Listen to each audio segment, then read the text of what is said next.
Do you guys want to say hi to YouTube, by the way, since all of you guys are here? Why don't you guys spam it in the chat? We'll do this a couple times. Hello, me watching this on YouTube, right? All right, why don't we go ahead and get started then? Yeah, sorry about that, guys.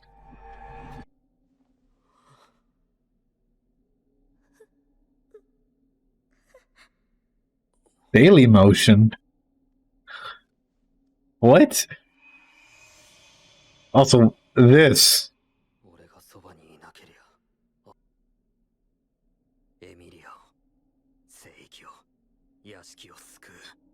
Yeah, that's a tall order. Okay.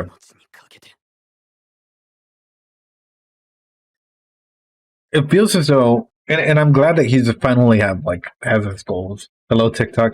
You guys are on a roll today.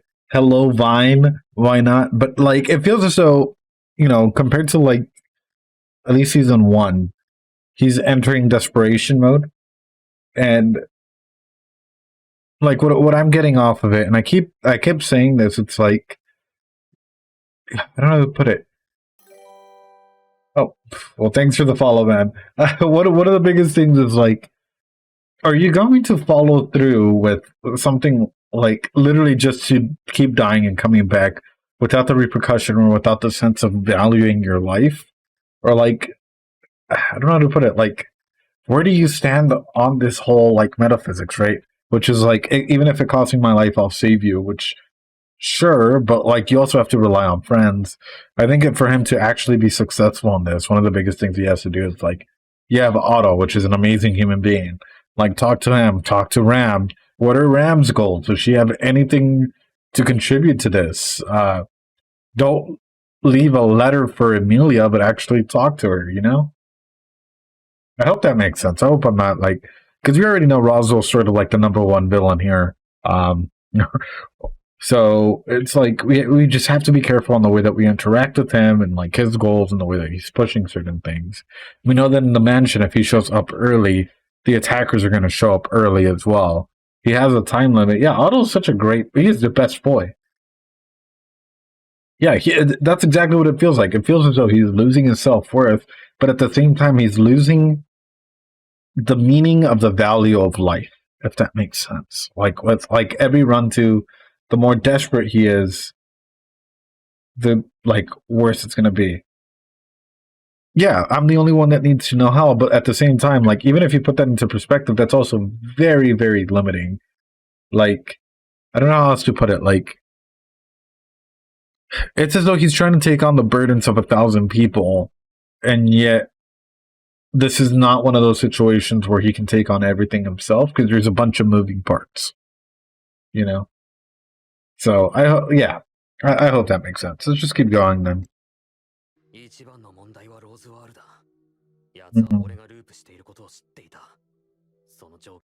Let me stop right there. Imagine how boring these conversations would be, especially if they looped real quick. Like every single time, like just sitting down and listening to the same conversation over and over again. And I'm thinking about it. It's like, I don't know how you could be empathetic like 4 or 5 different times or be in the moment in the same conversations. Like, that would be insane. Yeah. Oh, Roswell. Senor Roswell.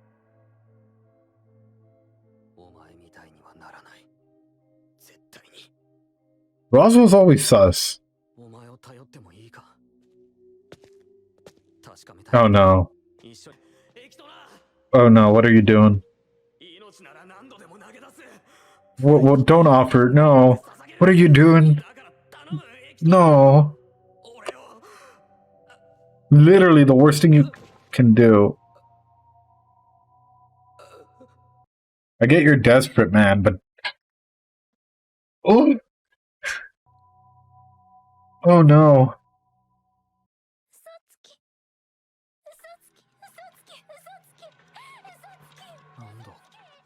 Wait, was I right? Do all these other timelines exist?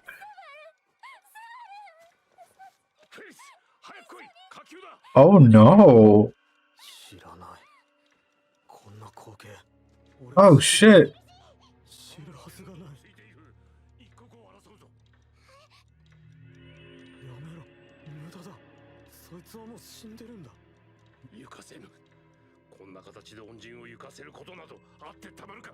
What? What?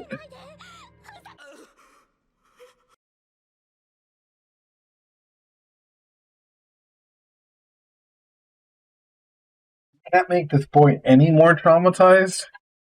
Oh god. Okay. I think I call this no, it's not just wild. This is insane. Like you can't just I think I called it on season one where I was like, is this like a multiple timeline thing? Does it keep going on without him being there? Even if it's just like a scenario of like pretend. Like like, oh, what if this would what if this were to happen if, you actually did die and you were like sent back there? That's literally inviting so much trauma. Like more so than originally thought. How do you even get over something like that? How do you get over seeing how people reacted to your death and calling you a weakling, calling you a coward? Uh, that's rough. That is more than rough. But what do you guys think? Do you guys think this would mess you up if this was you guys? If this was sent over to you? Because I'll be honest, for me, yeah, for sure, absolutely. Especially hearing like the person that I care about and love saying something like this, it'd be terrible. Absolutely terrible. I'd be vibing on a forum. Yeah, I would not have gone after Emilia or and tried to get involved in that situation. Actually, how painful would that be though? Like getting to experience all of it. Like this would be. Oh no, wait! Don't tell me that this is gonna go through all of his past. Oh,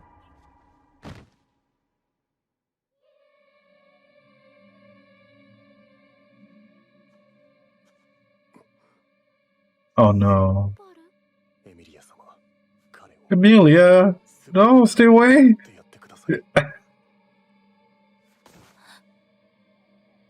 Oh, he wanted to be your friend. Ah,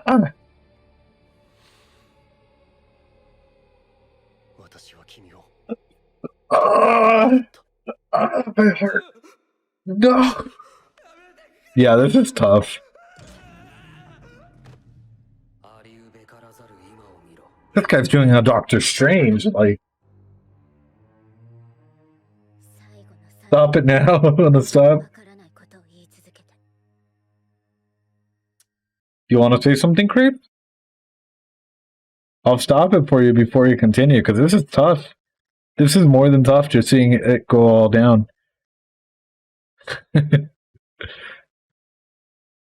You'll become just like us. Uh, I'm guessing you guys are used to the pain that comes with this show already. Like, I don't know why I'm taken back every single time. Yeah, this is. Beatrice. Oh, you need a hug. Oh.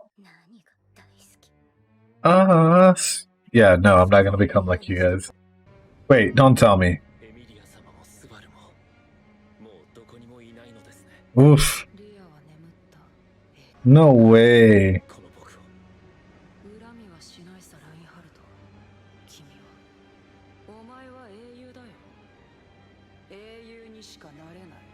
No way.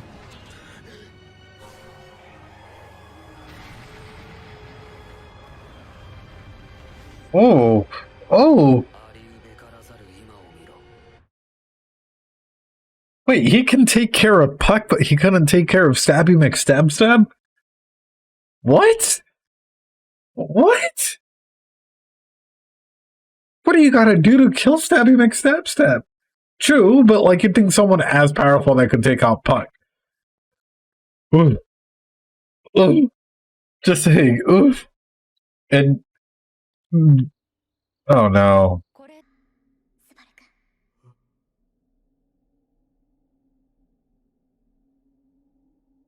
No, that's just fucking cruel. Nah. Yeah, no, it's not. Fuck that shit. No.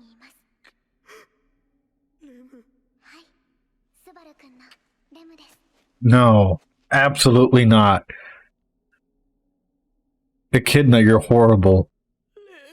No, she's. We did it, guys. No. I refuse to believe it. We did it, boys. True. But if you valued your life a little bit more, maybe things would have changed. Oh.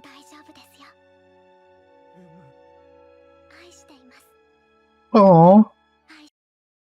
That's not rep. That goes against the very things that she stated in episode 18. But who is this?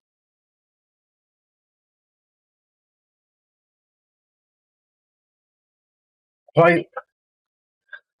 Great, stop. But like, quite literally, like, in episode 18, it's like, you know, you can share your pain with me, we'll do stuff together. Like, there was a lot. I mean, Echidna, maybe?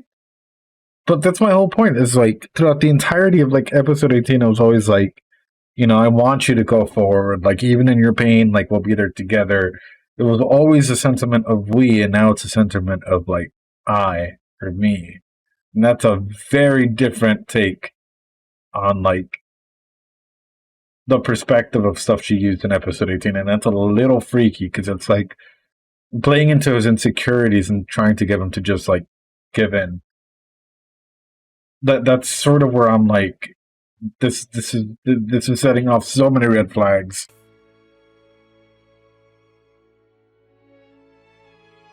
Oh, my boy, please. Yes, call it out. Let's go. Ooh. You wouldn't say anything, or you'd rub. Yep. Oh. Oh. Oh. Get your shit and walk. What? Wait, who are you? Ram's little sister? I'm kidding, guys. Don't. Oh. Right. Someone else I gotta get on the mood I roll now. You're just watching all this shit go down? Alright, let me pause right there. That was a lot of information being thrown. First off, would you have fallen for that if, like, a loved one came out like that and was acting a little bit different? Maybe just the way that Rem was?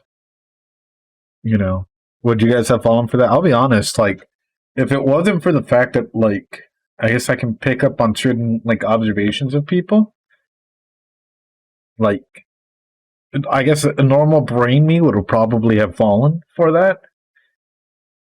But that's just because, yeah. That's just because, like, one, literally, the way that this was introduced is, like, and I guess this is where I'm heading. Is Echidna essentially subconsciously pushing him to, how should I put this? To give in? Does she have a request that she's about to ask or something like that? Like, the way that she did it, right, and the way that this like trial is designed is like, let me show you all the trauma that happened, right? Let me give you it, like, let you be docile and give in, and then after all of that, seeing as though you rejected it, let me bring you up here and ask you, or let me just ask you right away.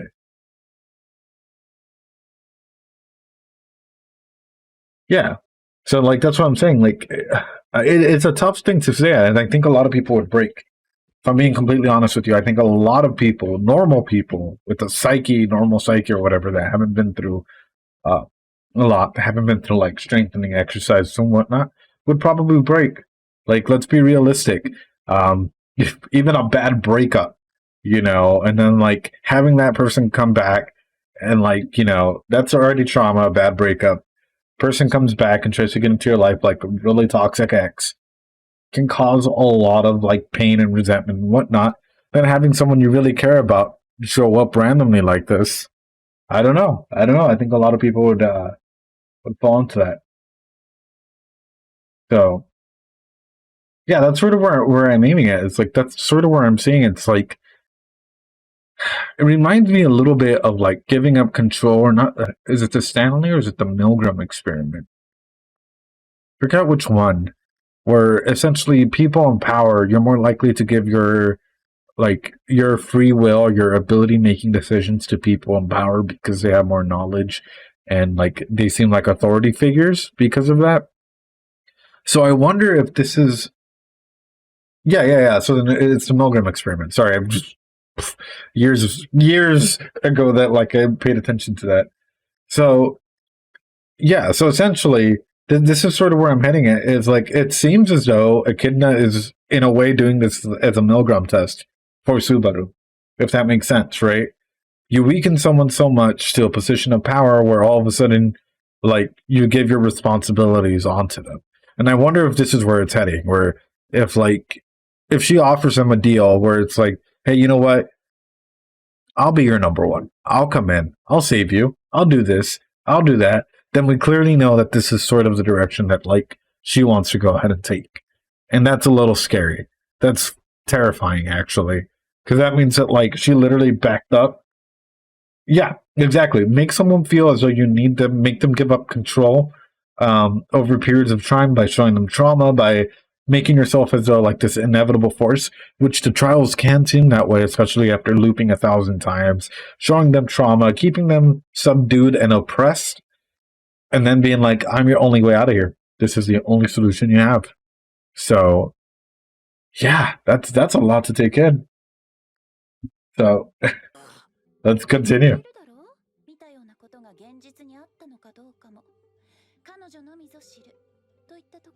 Happened. So there is a multiversal theory that it might happen. What? What?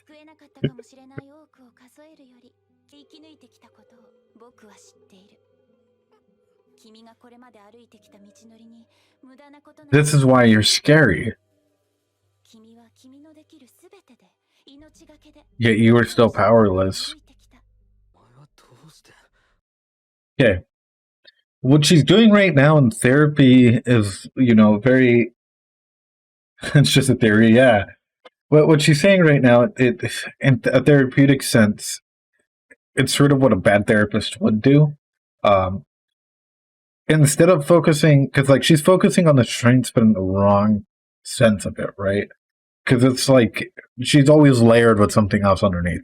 Like when you go to a therapist, one of the biggest things that we do is like we don't have another agenda. Like if you come to us, our main thing is to try and help you achieve your goals, but like we're not trying to press our own agenda onto you. Like it's like a blank slate, right? With her, it's like I have my own goals behind this. So I'm gonna empathize or fake empathize with you, reflect like, oh, you've been through so much. Look at all the things that you did. And then I wonder how she's gonna react the moment that he keeps denying it. Like if he just starts being like, no, no, I wonder how she'd react to that. Because it doesn't seem like when things don't go her way, she reacts kind of like that's yeah. Exactly. So, like, if we were to put it in perspective, right? Being a real therapist, she seems like a shady therapist, one that you'd find on Wish.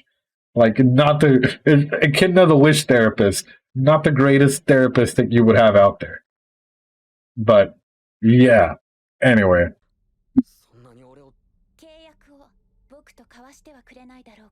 okay, I called it. I called it. She's doing something. What does this contract entail? You give up your power. And Kidna, you're so smart, so omega brain that I think that might be one of your downfalls in the future. You're so smart. You're like the alpha, like level omega style. Just ooh, ooh. For someone to plan this out, that's insane.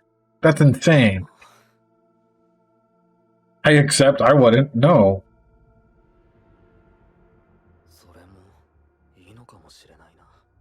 Subaru. No. Oh, she lost.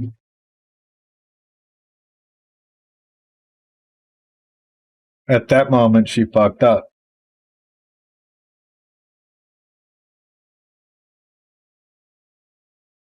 She was so calm, cool, collected, you know, throughout the entire thing. But yeah, yeah. I think if anything, this was one of the few moments where we actually get to see her true excitement for this deal to come through. That it makes me wonder, like, just she just wants friends. Actually, Crates, can we go ahead and get like the wish echidna meme going on? I think that'd be great. But yeah, no, it's just like her whole empathizing, the way that she does everything, it seems really fake. And this is one of the few moments in this character, I guess, psychology that actually makes you like realize that it's like one of the few moments that she's actually excited that like he's going through with everything, maybe quicker than like she thought, you know? Oh, I don't know. Just make a meme of the kidna being like with the wish sign as a bad therapist, because yeah, you can probably get her on Fiverr for $5 if you want that type of therapy.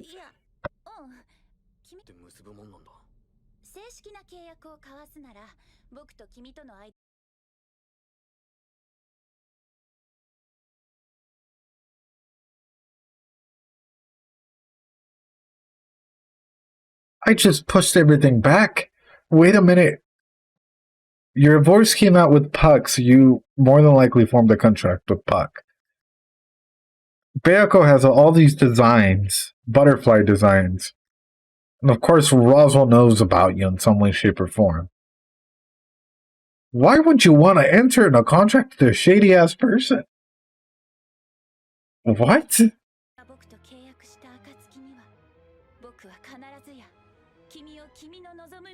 Nah, you will without fail guide us to your desire, not the desire of the individual. You've already proven that time and time again.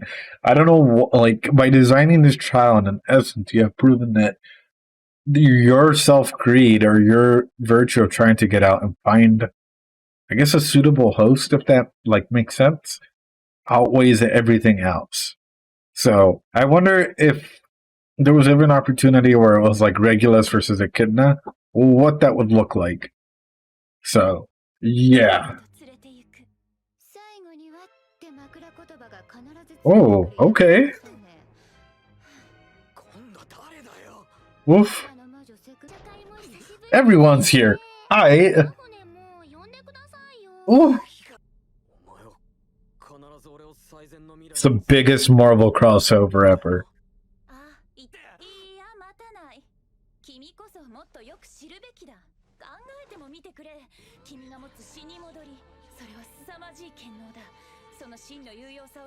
What?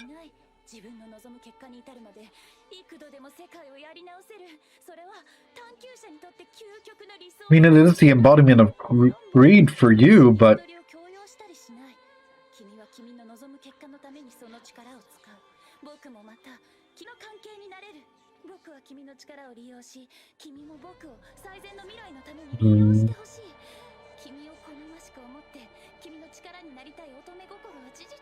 it's insane.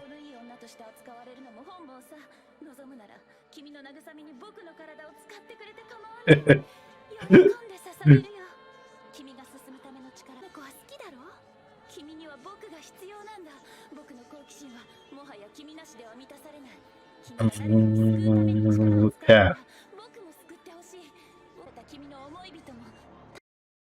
You know what this sounds like? And now looking at the visuals and everything, it's like an actor who's prepared, like, for example, uh, Othello's, like, Iago's monologue, famous monologue. It feels as though this is some. You're right. This felt like a little microwave scene, but with the microwave scene, it actually feels a lot like an actor putting on a role. Uh, like it exactly feels as though like you've prepared your lines, you've prepared your dialogue, and you're going through delivering your lines, like not caring so much about your audience because you feel like your audience is already in the palm of your hands.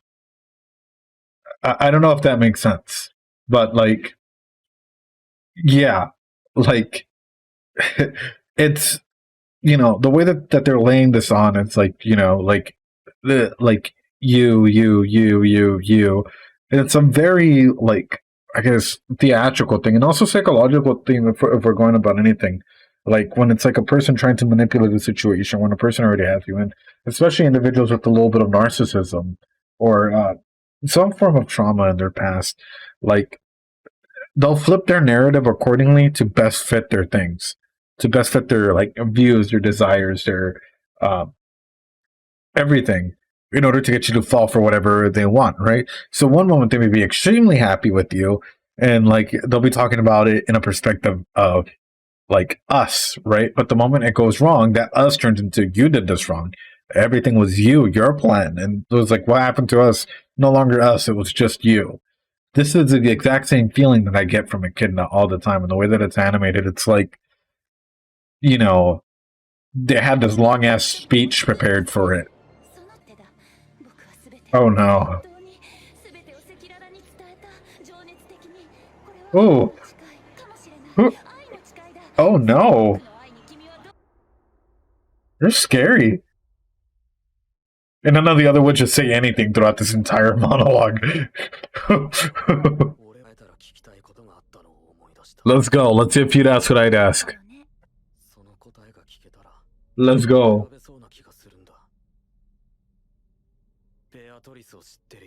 Of course. Butterfly design. Let's go. Wait.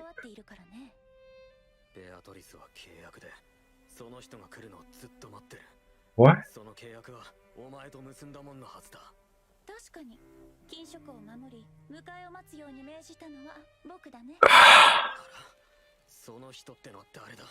Please, some people. Don't. No.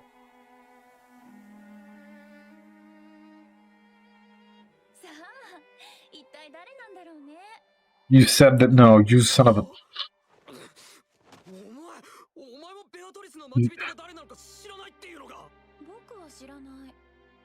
You literally just said that for her to like make a choice, didn't you?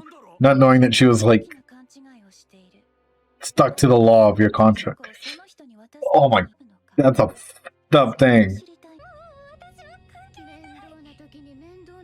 What? Ooh, Echidna's face?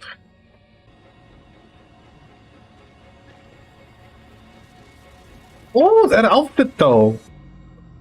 Oh, this shit about to get real. Oh. Someone called him the nuke. Someone got like 25 like kill streak on Call of Duty and called him the nuke to end this. Everyone is here. Get the Smash logo on that. Damn. Okay. I gotta admit though, that dress or whatever that like she has is fire. Like, ooh. Okay, so there's a lot to actually talk about in that of itself. Give me 1 second. Doot, doot, doot, doot, doot, doot. That. No, not that. There we go. Oh, I didn't notice that.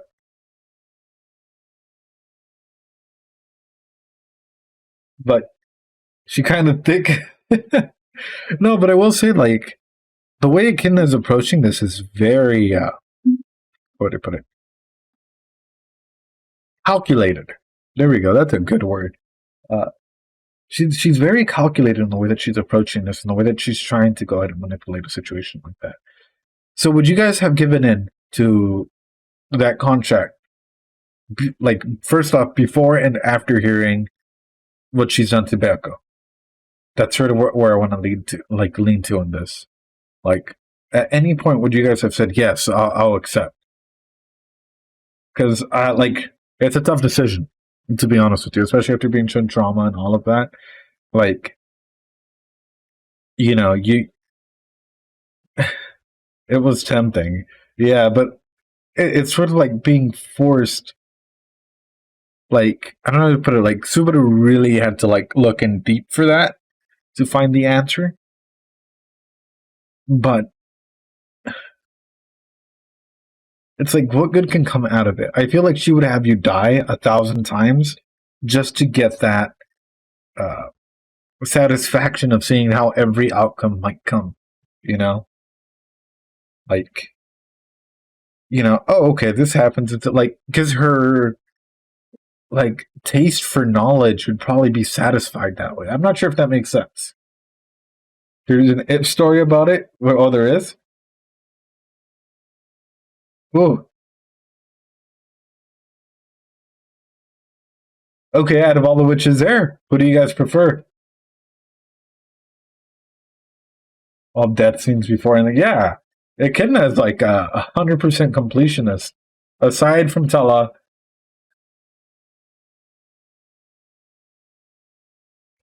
yeah, Minerva.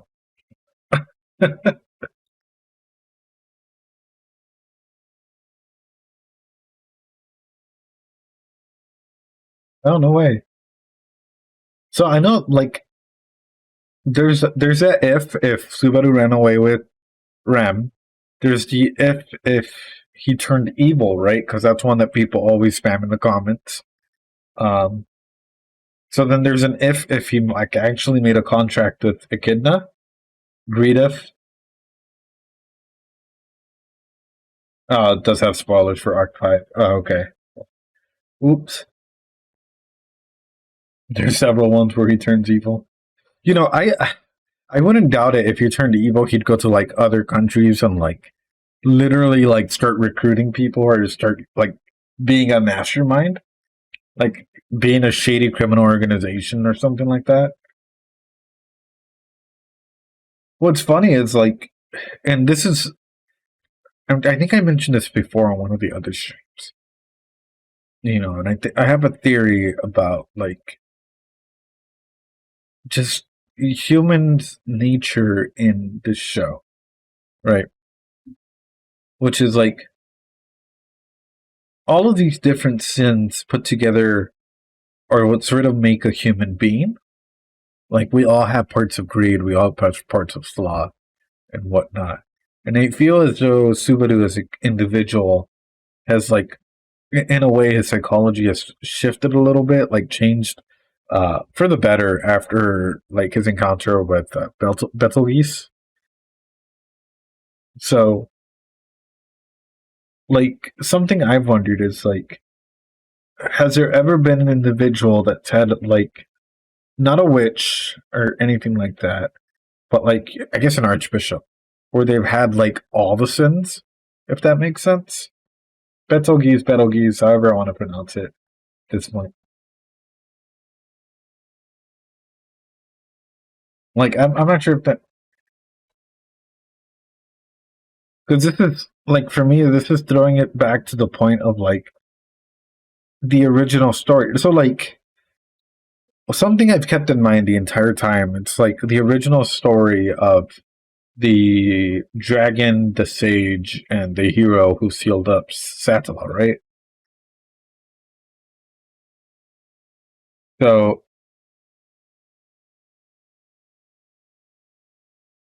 yeah, so like I don't know how to put it. Like I always keep this in mind, and like I keep it in mind the story that like sometimes the story that we're hearing might not necessarily be true, and that like sometimes a lot of people's narratives get mixed up. So unless we have an interaction with the character and they reveal like how they actually were in their backstory, like it's always I don't know how to put it. It's always good to go ahead and have like a sense of what I'm trying to put it like cynicism, not cynicism, doubt. There we go, doubt as to what they're saying.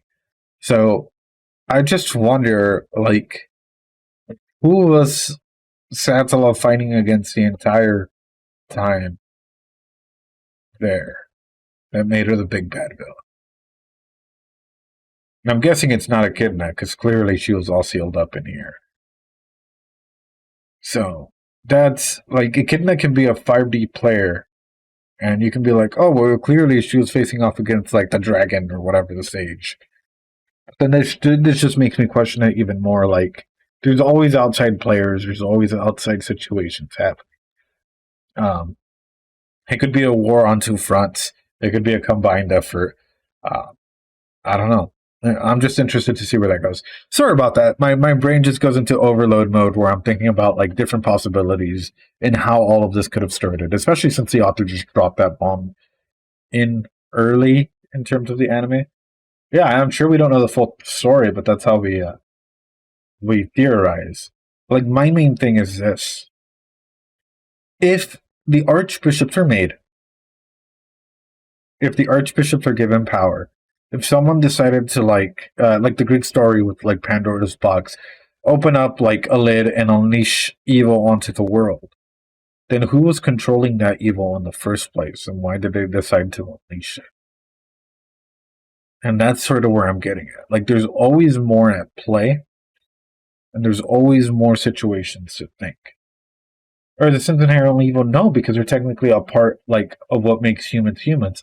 But are they evil separately? And that's where you need to like put together, right? Because together, if you put in all these sins together and they all live out in different ways, you can definitely like make a decent human being. If you let all these sins out individually, where that's the only thing that they're focused on, then yeah, there might be, I don't know how to put it, they might be more tempted to go into their own unique path, which might bring catastrophic failure or whatever it may be. My thing is,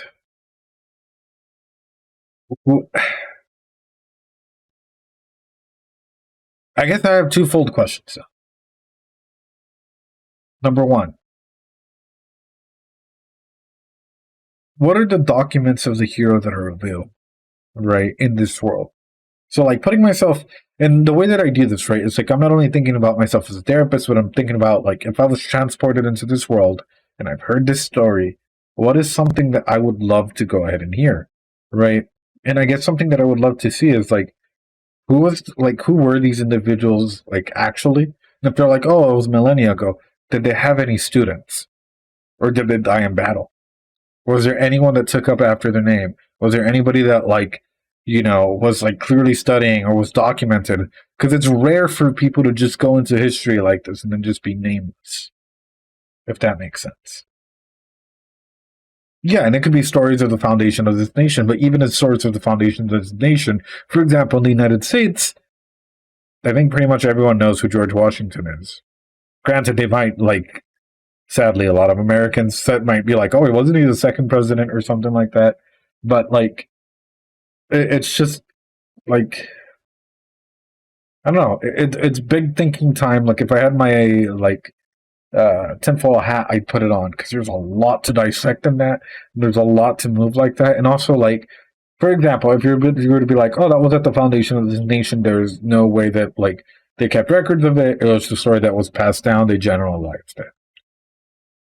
Okay, but then there's other ways to go back and figure out what was going on during that time, such as like the economic things during that time, right? Like, how did that nation evolve? Maybe there might be some like knowledge somewhere. That's the best way I can put it. Like maybe in Bayoko's library, or maybe there's other libraries in the world where you can go to and you can actually get the information that you need regarding like the foundation of this. Sure, other nations are thousands of years old, but I mean, Rome, right? We know the two founders, right? Which was like, I don't know it off the top of my head, but like there's always that story about them. Let me pull it up. Where it was like the two brothers, right?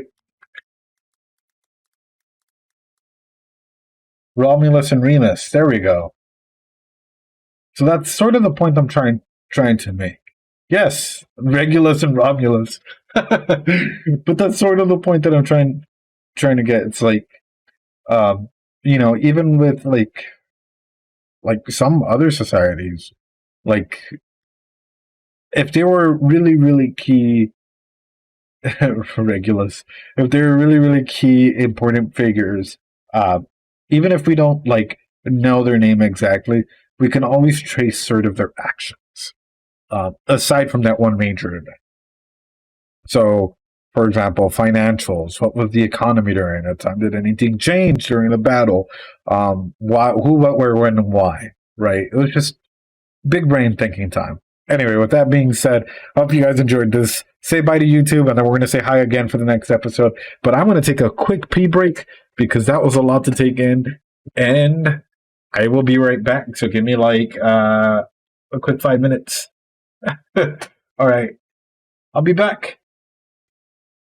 Ba, ba, ba, ba, da, ba.